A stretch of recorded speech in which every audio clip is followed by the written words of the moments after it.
This is What School Didn't Teach Me, a podcast meant to build community on all the things school doesn't prepare you for. Hi, I'm your host, Jasmine Kiamber, and class is in session. Let's hop into it. Hello, classmates. You already know what time it is. It's your host, Jasmine Kiamber, and welcome to another episode of What School Didn't Teach Me. As we know, my studio recording area is out of commission. And so hopefully by next week we'll be back up and running. But for right now, our solely audio. Just for right now. Just hopefully for the next maybe 2-3 weeks. I don't know if I'm going to be uploading these episodes to YouTube because they are audio only. But I feel like, you know what I mean? I feel like what's stopping me, consistency is the name of the game. So today, I'm not gonna lie, I want to talk about black hair. If you are black, you know that there is a struggle within our community, our hair, about what is good hair, what is not good hair, what styles are acceptable in certain places, if your natural hair is acceptable in formal settings, the way you are treated based on how your hair looks. We know that there is a constant battle when it comes to the relationship between our hair and its worth, right? And it's so crazy because we get policed from how we wear our hair out to how we wear our hair to sleep and whether or not we choose to walk outside with those sleep protections on. So recently I took my hair down, right? And for those who don't know, I work with kids at a school. And working with kids is really my passion. And it's my passion because I remember what it was like to be a kid. And I feel like it's very important for kids to see mentally stable people around them.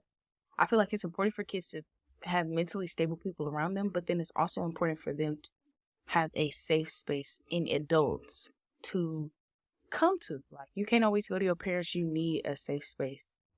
And while I may not be the designated safe space for every kid that I come in contact with, I just feel like it's important to make a difference. So I took my hair down recently, and of course I went to work, and I just got a bunch of mixed reviews about my hair. And in that moment, I was so thankful that I have done the work to love myself and love my hair and take care of my hair and all those other great and beautiful things. But I couldn't help but notice the comments. You know what I mean? And no, the comments didn't hurt my feelings, but all I could think about was these kids are getting these comments from somewhere. You are getting this conception. Okay, wait, let me back up. I have 4C hair. Now, if you're a 4C girly, you specifically look up videos for your 4C hair. 4B, I'm not looking for 4B. I'm not looking for 4A. I'm looking for coiled down to the bone. Okay? And if it's not coiled down to the bone, you can't help me. You can't help me. And so I recognize that the representation is not always there. Yeah, the representation isn't always there. And like anyone, it takes time to love your curls. It really does. It really does. It takes time. It takes an understanding of your curls to even attempt to try to love your curls. So anyway, I'm at work, day one of the wash day. First of all, I had styled my hair and the style didn't come out right. So I just had to, improvise. Day one of the wash day, I'm at work and I'm getting comments. And I'm like, okay, these comments are either coming from the kids' homes, they've heard this from somewhere, or they believe certain things about themselves. These comments are coming from somewhere.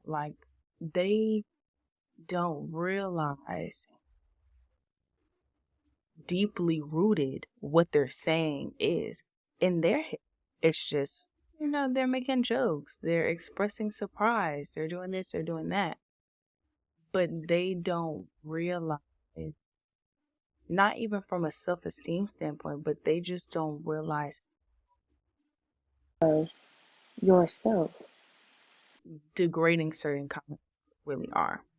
And it makes me think about how strong you have to be to embrace yourself in your natural state. And then my follow-up thought is like, why? Why do I have to be so strong to embrace myself in my natural physical state? Why do you have to work so hard to yourself? Specifically, loving your hair. And I was watching Tracy Ellis Ross. She has a show all about hair, and I can't remember the name the show. I wish I did, but I'm sure y'all know what I'm talking about. I'm sure y'all know the show that I'm talking about.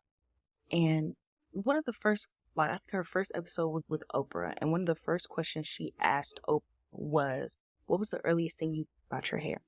And Oprah said that, okay, so the show's called Hair Tales, and Oprah said that the first thing she learned about her hair was that her hair was her pride and joy.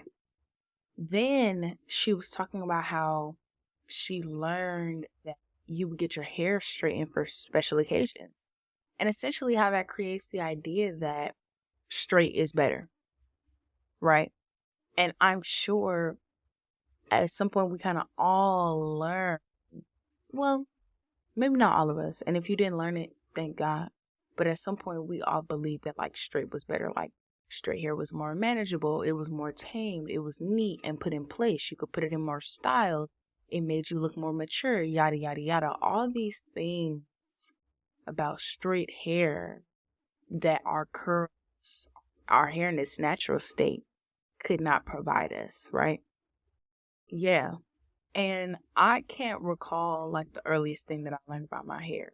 I just remember growing up, I always viewed my hair as like a maturity. Like the way you wore your hair was a sign of maturity. Whether you had, when you were younger, you had barrettes, you had beads, you had balls. And then you get older, you get your hair pressed. And then you get a little older, you get some braids, you know what I'm saying? And then at some point, you can do whatever you want with your hair except cut it. Now, that's a whole different thing. That's a whole different bar part. Anyway, again, like, there is a stigma or a prejudice against certain hair types versus others. And all girls with curly hair, 4A, 4B, 4C, have suffered through it. Like, this is a conversation about black hair, not a conversation about 4C hair. Like, we all have suffered through it. And my request is that we don't let that suffering continue. Like, these kids nowadays, these generations coming up, they are carrying it with them. And it makes me nervous. It makes me nervous when I see kids talk about, it makes me nervous when I see kids make colorist statements, texturist, I hope that's a word, statements, when they talk down on themselves or their culture. And I can't act like when I was growing up or when I was in middle school, I wasn't like, hate black people. Like you can't act like this is new. You can't act like you've never said certain comments that, nowadays you just would never say. Like, you can't, and of course, to a certain degree, we have to let kids grow up, but we want them to grow up the right way. Like, there is a way that kids can grow up without self-hatred. It's devastating to see endure self-hatred. It really is. And they don't even realize how they have internalized the comments that they hear around town, and now they spit them back at other people. Yeah, like, I want us to do better. I desperately, desperately want us to do better, especially because we know better. What's gonna say? You know better, say you do better. Like, huh? Yeah. Yeah. Like, as a little girl with 4C hair, it was like, baby, I didn't know how to take care of my hair. I had to stop and I had to learn. I had to teach myself. First of all, I had to advocate for myself to even wear my hair out because because natural hair, it's just deemed as unmanageable and time consuming and costly and not professional enough. And you know what I'm saying? Like, that is at least what I grew up seeing. Like, it's like you got to come out the womb knowing how to do your hair. You know what I'm saying? And I just wasn't a good at doing her hair. And when I look at kids nowadays, they always have their hair done. Nothing wrong with that. That's a blessing. That's a blessing to be able to always have your hair done. But then I noticed how differently they get treated when they wear their curls. Like, literally, they get treated so different. And the ones that I see get treated the worst, the ones that I see crying when they wear their hair out, the ones that I see, whose whole attitude changed are the darker skinned girls. The darker skinned girls with the tighter coil. It's not a good look. And it's not what we want for our generation. Like, if our society, if we as Black people are going to elevate, there's some things that we just have to stop teaching our kids. Or there are some things that you have to start teaching your kids. Like, I'm begging y'all to start teaching your kids. I'm begging you to start exposing your kids to the different kinds of people. I'm begging y'all to stop holding weight and value on hair types and skin color. Begging y'all, begging y'all, begging y'all. Because our kids see that. Your students, your kids, the little people around you, they see that and they internalize it and they spit it out everywhere they go. And it shapes their world view. Like, it is insane to me how the concept of the William Lynch theory exists now. Like, it's insane to me how that still exists right now. Because when I look at our people, and of course, like, as you get older, or at least with my generation, as we have gotten older, we have become a lot more open and a lot less discriminatory towards each other. But the generations before us and the generations after us, I don't know what's going on. I don't know what this disconnect is, but I'm seeing a cycle. I'm seeing a cycle that I feel like needs to end. Like, I'm seeing a cycle that I feel like needs to die. Yeah. Like, I'm begging y'all to teach your kids about Black people. Like, teach your kids about your people. Teach your little girls and boys with coils and curls how to take care of them. Because we deserve for our hair to be our pride and joy. We deserve for our hair to be our pride and joy, but we also deserve to be liberated about our hair. We also deserve to not take our hair as seriously, just like everybody else. I was watching a TikTok video, and it was this girl like, yeah, my hair's done, so I automatically feel better. And they were talking about hair depression. And I really should go back and watch that whole podcast because it was a podcast. And they were talking about how hair depression is real because we are taught that our hair is unkept, unmanageable, unloved, and it causes us to not love our hair. You know what I mean? And we see that. Like, at least I do. I see that. Like, I know for me, it takes more time. I have to pour more time into my hair to make, like, even now, I was like natural for like 4 years, and I still feel like there are days where I have to love on my hair a little more for me to be accepting of it, for me to love it like I know I should. And I can only imagine what it's like to be in middle school, worried about your hair, because it seems unmanageable and untamed and unlovable and deserves to be hidden or put away. You know what I'm saying? Like, yeah. That creates lifelong self-esteem issues. It goes much further than a comment that you heard in middle school. It's a comment that you heard in middle school tied with the things that you hear at home, plus the culture that you are submersed in, leads to this heavy amount of lack of self-worth that you definitely shouldn't be going through at like 14. Like, when I think about our people, I think about people of all shades and all hair types, like really living, thriving. All shades, all hair types, and all hair lengths. Let's really tap into it. All hair lengths. Like, let's speak to our diversity. Let's speak to our diversity. You know what I'm saying? I see that. I see that, and it's beautiful. And I feel like if we are as pro us, pro black, pro self love as we say we are, we should be raising up a generation of boys and girls who feel the same way. We should not be raising a generation of people who are ashamed, or who are critical, who are criticizing others for the way they look, for the way that they are born, for things that they should be loving about themselves. I don't know. I wish I had like statistics and political quotes and this, that, and the third to give y'all, but I don't. I don't. I just know what I've been seeing.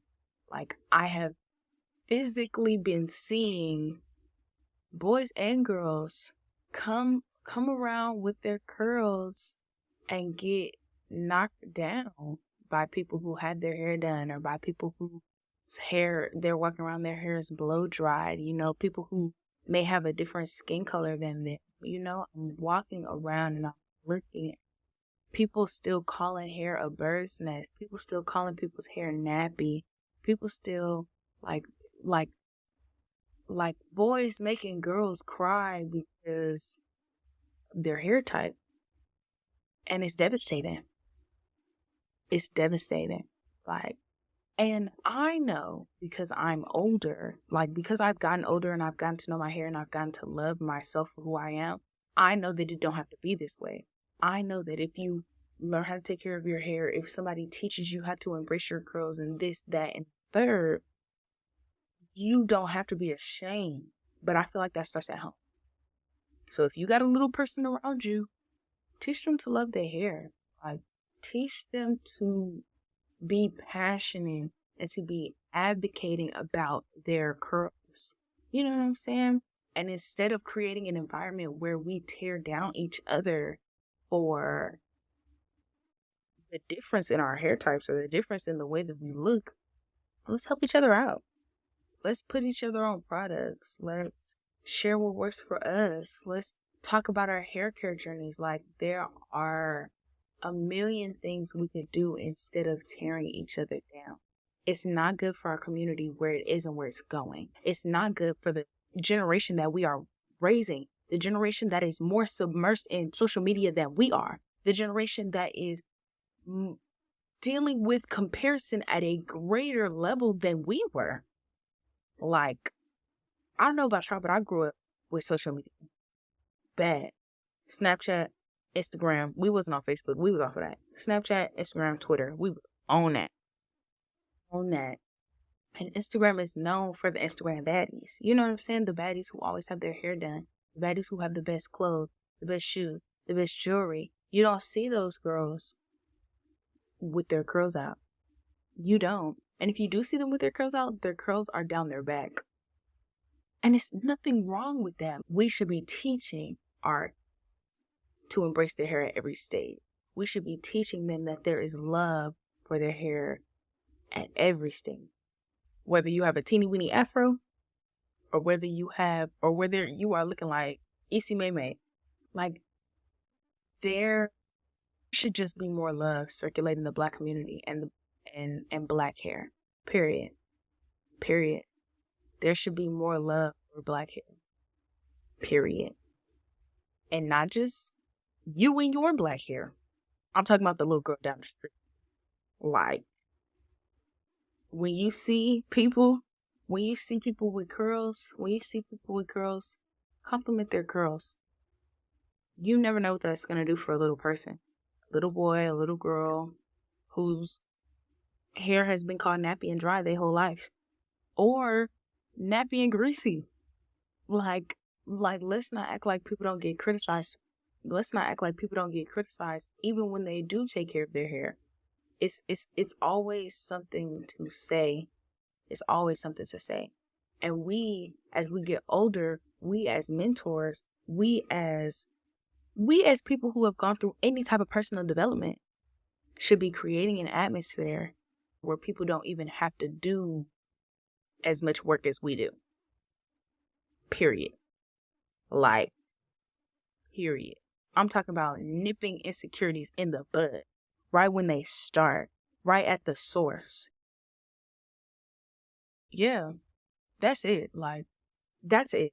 This episode didn't really have a direction. Like, this episode had no direction, but I wanted to come on here and I wanted to speak about black hair. I don't have statistics. I don't have a whole bunch of logic behind it. I don't have psychological facts about the relationship between black hair and self-esteem. I ain't got it. Not today. Completely unprepared for today, because today I just wanted to speak from my heart. My heart, my experience, and what I've seen watching kids relive the cycle that they don't have to relive. And it's our job to nip that in the bud. That's it. It's our job to nip it in the bud. That's it. I just want us to nip it in the bud. So if you see a little person with curls, compliment their curls. If you feel like somebody needs help taking care of their curls, help them take care of their curls. Like, this generation is dealing with imposter syndrome at an age where they just need to be focusing on what they like and what they don't. Like, I'm staring at 8th graders with triple stack decurl lashes. Baby, I was not looking like that in 8th grade. Like, I wasn't. But it every time I see something like that, all I can think is, what about the girl who can afford it? What about the guy who can afford this, that, and the third? Like, where do they stand? Where do they fit in?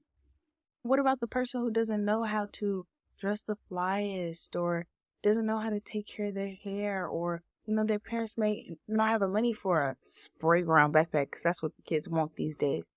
Where's the space for them? Where is it? Like, I'm not saying that these things are bad. No, it's amazing that these kids get to elevate the way that they do. But I'm also seeing them not make room for variations of elevation. I'm seeing them exclude the person who looks different. And for us to be doing all this talk about Black progression and political advocacy and how our lives matter, how our people matter, how we should love and support everything that we do, but there's still so much hatred in the community, starting with the kids. There's still so much self-hatred, self-loathing in the community, starting with the kids, from the clothes that they wear to the way they style their hair to the way that they talk. These are the same issues we've been going through. Where's our progression? Where's the progression at? Because I don't see it. I see people building things. I see people having businesses. I see progression, but for adults, we're overlooking our children. And of course, if they see us doing right, it will start to make them do right. Amazing. Mentorship is so important. But it starts at home. You got to start in their faith. It's one thing for them to watch you be different. It's one thing for them to watch you progress. It's one thing for them to see people who look like them excel. But then it's another thing to teach them how to embrace themselves. Like, they need it at the source. They need it at the source. We need to start nipping that self-loathing in the bud.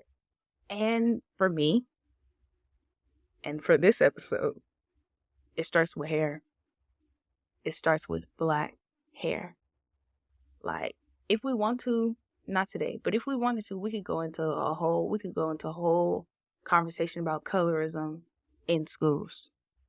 Colorism, textism, strictly between students. But right now, I'm talking about Black hair. Like, people need to be embracing their Black hair. That's it. Teach your kids to love themselves. Teach your little sister, your little brother, your cousin down the street, little homegirl that you see riding her bike up and down the street. Teach her how to love herself. Teach her how to love her hair. Compliment her. Compliment them. That little boy with the regular backpack walking around, teach him how to love himself. The boy with the fade and the afro at the top, talk about his hair. Like, we have to start pouring into kids the way that we needed to be poured into, because they really are what's coming. They are the next generation, and they're about to start ruling the world quicker than we think. But with the mindset that they have currently, they need to be shown and taught. That's it. That's all I got. Love y'all. Hope y'all have a great week. And I can't wait to see y'all next week. I'm hoping the camera is back up. Yeah. I see y'all next week. Love y'all. Love your kids. Love those kids. Show them love. Teach them how to love themselves. That's it. Bye.